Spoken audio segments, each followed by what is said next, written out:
Let's dive into the world of one of the most profound and, maybe one of the most misunderstood Jewish thinkers of the 20th century, Rabbi Abraham Isaac Kook. His ideas were absolutely revolutionary, but his legacy, well, it's a complicated story, and it's told not so much by him, but through his students. And Rabbi Kook himself, he had zero doubt about the power of his own philosophy. He wasn't shy about it at all. He truly believed his ideas had the potential to completely reshape the world. This incredible self-belief really sets the stage for the whole drama of his intellectual life. Because here's the tragic part.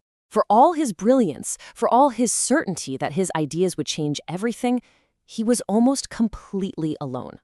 I mean, can you imagine composing a symphony that you know will change music forever, but almost nobody can hear the melody? That was Rabbi Kook's reality. So you have to ask, right? If he was so misunderstood, how did his ideas even survive? Well, that's the story we're getting into. It's the story of his three most brilliant students, each one grabbing onto a different piece of his massive vision and running with it. So let's meet these three heirs. But to get them, you first have to understand the core framework of Rabbi Kook's thinking, a framework that was then seen through the eyes of three very different people. Rabbi Kook basically said that every person, and really all of society, is pulled by three huge forces. First, there's Kodesh. That's the drive for holiness, for connecting to God, that deep spiritual core. Then you've got Ummah, which is the national force, the connection to your people, your history, your land. And finally, there's Adam, the universal force that connects all of us as human beings. And this chart just lays it out so perfectly. Each of his three great students basically became the champion for one of these pillars. His own son, Rabbi Tzvi Yehuda Kook, took on Ummah, the national idea, focusing on the sanctity of the modern state. Then there was Rabbi David Cohen, who everyone called the Nazir. He was all about Adam, trying to build a bridge between Jewish mysticism and universal philosophy. And then there was Rabbi Yaakov Moshe Charlap.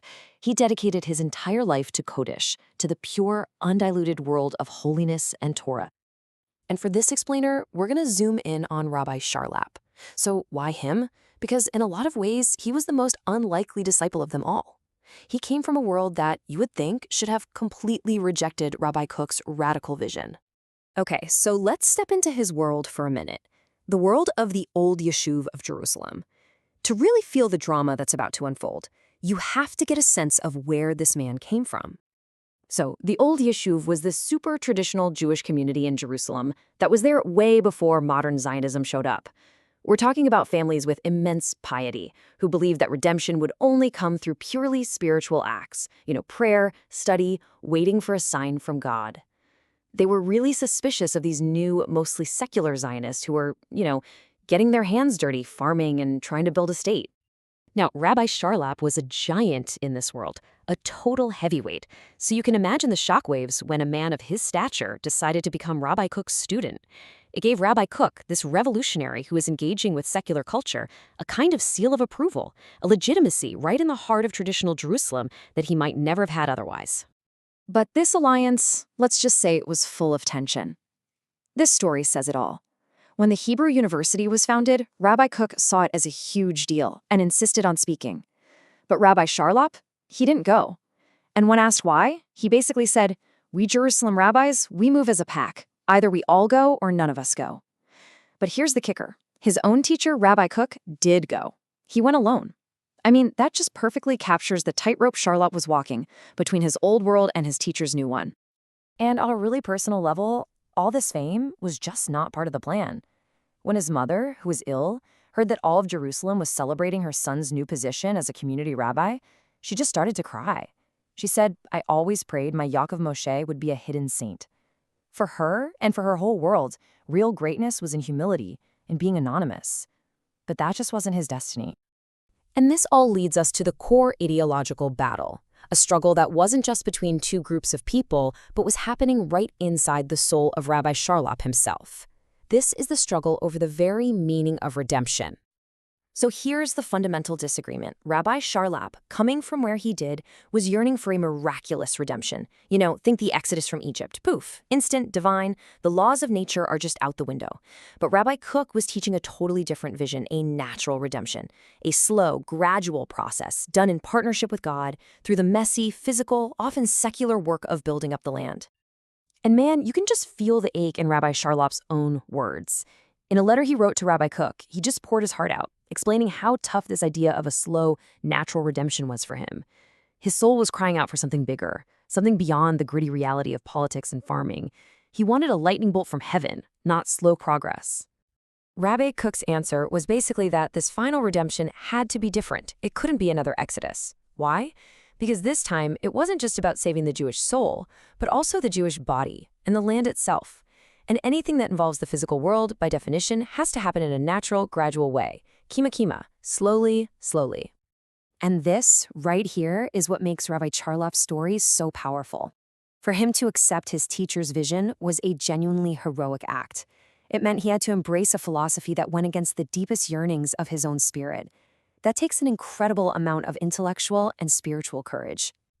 But Rabbi Charlap didn't just accept it and move on. No, he wrestled with it, he struggled with it, and in the end, he came up with this profound synthesis that became his greatest contribution to the world. And it's all about the power of anticipation. He didn't just pick his teacher's side over his own. Instead, he found this brilliant way to harmonize these two ideas that seemed to be completely at odds with each other. And here it is, his stunning insight. He taught that the kind of redemption we end up with is a direct result of the kind of redemption we're hoping for. Our inner spiritual world isn't just sitting back and watching things happen. It is actively shaping what's to come. If you're only hoping for a small, boring outcome, well, that's what you're going to get. But if you yearn for something miraculous, something transcendent, you elevate the entire process. So, the goal wasn't to throw out Rabbi Kook's natural process. Not at all. The goal was to take that gradual, physical, day-to-day work and just infuse it, flood it with the soul's deep, passionate yearning for a miraculous, divine encounter. You don't stop doing the work on the ground, but you lift it up with the highest spiritual hopes you can imagine. And this all boils down to his most famous phrase, Hatzipiyah LeYeshua Hi HaYeshua, which means the anticipation for salvation is the salvation. The act of yearning, of hoping, of connecting to that ultimate future, that's not just a step on the way to the goal, it is in and of itself a kind of salvation. It transforms the here and now. So what does this idea, born from this very specific theological debate, what does it have to do with us today? Let's talk about its legacy. At the end of the day, Rabbi Charlap's incredible insight leaves us with a deep and timeless question.